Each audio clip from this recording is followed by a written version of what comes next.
ETF index mutual funds నేర్చుకుని stock మార్కెట్లో రాణించాలనుకుంటున్నారా? వెంటనే ఈ నెంబర్కి కాల్ చేయండి. నమస్తే సార్. నమస్తే మ్యామ్. సార్ 50-30-20 యా ఈ బడ్జెట్ రూల్ అంటారు కదా సార్. అసలు అవును. దీన్ని ఎందుకు యూజ్ చేస్తారంటే? బేసికల్గా మనకి ఎక్కువ సార్లు మనకు వచ్చే శాలరీస్ ఏంటంటే మనకే సరిపో ఖర్చులకి, ఎందుకంటే కోరికలు అనంతరం వస్తూనే ఉంటాయి, 1 by 1 మనం తీర్చుకునే కొద్దీ కూడా. మరి ఇలా వచ్చిన డబ్బులు వచ్చినట్టు ఖర్చు పెట్టారనుకోండి, రేపు 60 తర్వాత మనకి జాబ్ ఉండదు, రిటైర్మెంట్ అవుతుంది కాబట్టి తర్వాత 30 ఇయర్స్ సర్వే అవ్వాలి కదా. ఎలా సర్వే అవుతారు? ఎవరి డబ్బులతో సర్వే అవుతామని. అందుకని ఖర్చులు పెరిగి అండ్ ఇన్కమ్ లేకుండా అండ్ బాడీ అప్పటికల్లా డిసీజ్ ప్రోన్స్ ఎక్కువ ఉంటాయి. వాటితో సర్వే అవ్వడం చాలా కష్టం అనమాట. అందుకని మీరు ఏదైనా సరే ఫ్యూచర్లో వర్క్ చేయకుండా సర్వే అవ్వాలంటే ఎంతకంత ప్యాసివ్ ఫండ్స్ క్రియేట్ చేసుకోవడం చాలా ఇంపార్టెంట్. అందుకని ఫ్యూచర్లో ఆ ఫైనాన్షియల్ ఫ్రీడమ్ రావడం కోసం ఈ రూల్ పెట్టారనమాట. అందుకని మీకు వచ్చిన టోటల్ శాలరీని అండ్ 3 పార్ట్లు చేయాలి. First piece 50%. అంటే ఫస్ట్ మీ శాలరీ 1 lakh అనుకోండి, 1 lakhలో 50% అంటే 50,000 రూపీస్ మీ బేసిక్ నీడ్స్ కోసం 50,000 వాడాలి. బేసిక్ నీడ్స్ ఏమొస్తాయి? Food, clothes, utilities, all bills, rental అన్నీ కలిపి కూడా విత్ ఇన్ ద ఈ 50%లోనే ఉండాలి. అంత మించి ఇంక దాటడానికి కుదరదు, ఇన్కమ్ పెంచుకోవడం తప్ప. 50%. నెక్స్ట్ 30% మన కోరికలు తీర్చుకోవాలా. అవుటింగ్కి వెళ్దాం అనుకుంటున్నావు, టూర్లకు వెళ్దాం అనుకుంటున్నావు, పిక్చర్కి వెళ్దాం అనుకుంటున్నావు, జొమాటో, స్విగ్గీ ఆర్డర్లు ఇద్దాం అనుకుంటున్నావు, జిమ్కి వెళ్దాం అనుకుంటున్నావు, బ్యూటీ పార్లర్కి వెళ్దాం అనుకుంటున్నావు. ఇలా ఏది పెట్టినా సరే కోరికలు అంటే నెసరీ కాదు కానీ కోరికలు అనమాట. అవి తీర్చుకోవడానికి 30% ఖర్చు పెట్టాలి. మొత్తం మీద అవి 80%. మిగతా 20% మ్యాండేటరీగా ఇన్వెస్ట్ చేయాలి. ఎందుకు అంటే మనకి రిటైర్మెంట్ కోసం. రేపటి అన్సర్టనిటీ జీవితాన్ని స్మూత్గా మూవ్ అవ్వాలంటే 20% ఖచ్చితంగా దాచాలి. అందుకని ఆ రూల్ పెట్టారనమాట. అందుకని మీ శాలరీలో 80 పరిస్థితులను 20% అమౌంట్ని దాచుకుంటూ పోవాలి. ఎగ్జాంపుల్ మనం అనుకున్న దాంట్లో 1 lakh శాలరీ అనుకున్నాం అనుకోండి, 20,000 రూపీస్ మీరు ఇన్వెస్ట్ చేయాలి. ఎక్కడ ఇన్వెస్ట్ చేస్తారంటే డిపెండ్ అప్పని మీ నాలెడ్జ్ లెవెల్ పెట్టేసి ఎక్కడైనా పెట్టుకోవచ్చు. Let's say example mutual fund అనుకోండి.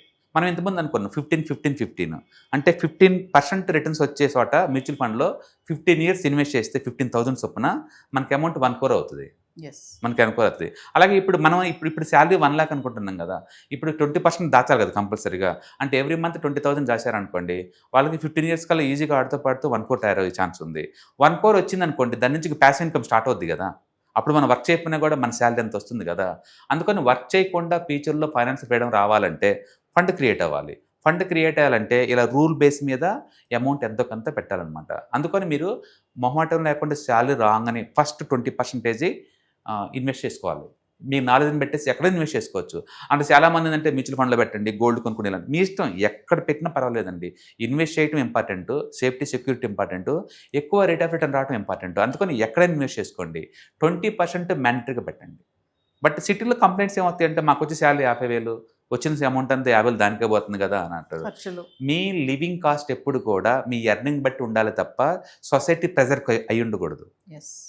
మీరు 5 లక్షలు సంపాదించే వాళ్ళు పక్కన కూర్చొని ₹1,00,000 శాలరీ తోటి ఎలా సర్వే అవుదాం అనుకుంటున్నారు మీరు?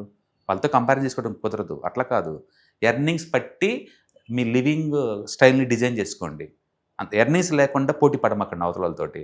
అందుకని మీరు ఎంత శాలరీ వచ్చినా సరే, వచ్చిన శాలరీలో 50% మాత్రమే బేసిక్ నీడ్స్, 30% మాత్రమే మీ లగ్జరియస్ నీడ్స్ అండ్ 20% మ్యాండేటరీగా saving పంపించాలా.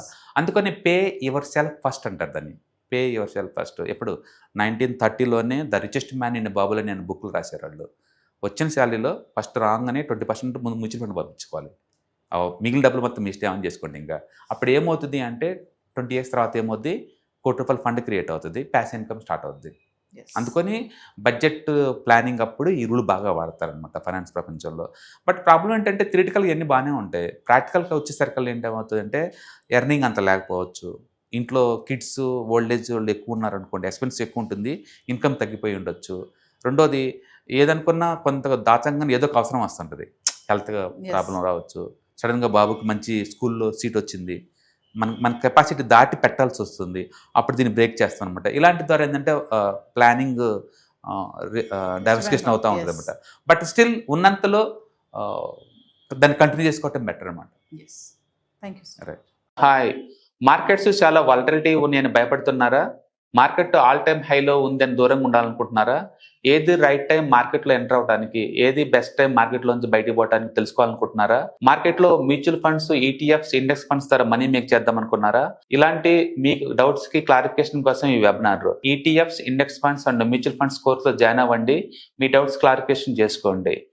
Every month Saturday, Sunday and Monday conduct చేసే ఈ కోర్సులో మీకు ఈటీఎఫ్స్ అంటే ఏంటి, ఇండెక్స్ ఫండ్స్ అంటే ఏంటి, మ్యూచువల్ ఫండ్స్ అంటే ఏంటి, different type of ETFs, index funds, mutual funds అంటే ఏంటి, ఇందులో ఇన్వెస్ట్ చేయడం ద్వారా లాంగ్ టర్మ్ లో వెల్త్ ఎలా క్రియేట్ చేసుకోవాలా, షార్ట్ టర్మ్ లో ఎలా వెల్త్ క్రియేట్ చేసుకోవాలా, ఎనీబడి కెన్ ట్రేడ్ ప్రోగ్రామ్ ఎలా పార్టిసిపేట్ చేయాలా, ఇలాంటి అన్నిటికీ మీకు ఆన్సర్ దొరుకుతుంది. కాబట్టి మీకు ఎవరికన్నా ఇలాంటి వాటిలో వెల్త్ క్రియేట్ చేయాలని కనుక ఇంట్రెస్ట్ కనుకుంటే కింద స్క్రోల్ అవుతున్న నెంబర్ కి కాల్ చేయడం ద్వారా మీ సీట్ ని బుక్ చేసుకోండి. Thank you.